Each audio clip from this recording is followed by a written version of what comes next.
Moscow tonight. We're here to interview the president of Russia, Vladimir Putin. We'll be doing that soon. There are risks to conducting an interview like this, obviously, so we thought about it carefully over many months. Here's why we're doing it. First, because it's our job. We're in journalism. Our duty is to inform people.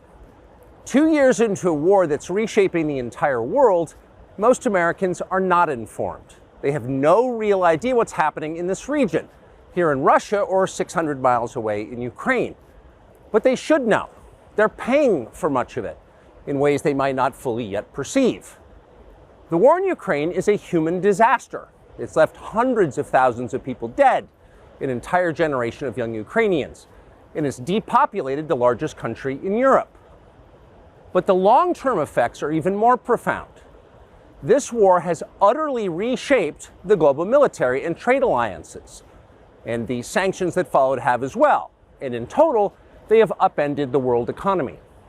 The post-World War II economic order, the system that guaranteed prosperity in the West for more than 80 years, is coming apart very fast, and along with it, the dominance of the US dollar. These are not small changes. They are history-altering developments. They will define the lives of our grandchildren.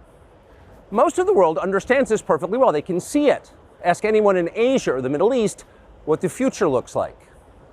And yet the populations of the English-speaking countries seem mostly unaware. They think that as nothing has really changed. And they think that because no one has told them the truth.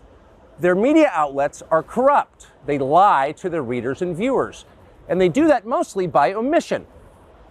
For example, since the day the war in Ukraine began, American media outlets have spoken to scores of people from Ukraine, and they have done scores of interviews with Ukrainian President Zelensky. We ourselves have put in a request for an interview with Zelensky, and we hope he accepts.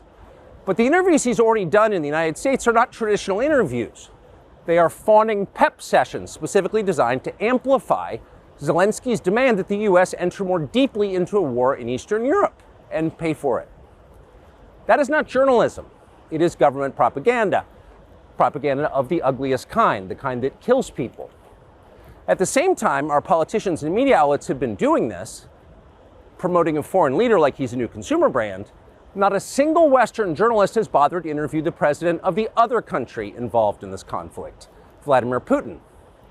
Most Americans have no idea why Putin invaded Ukraine or what his goals are now. They've never heard his voice.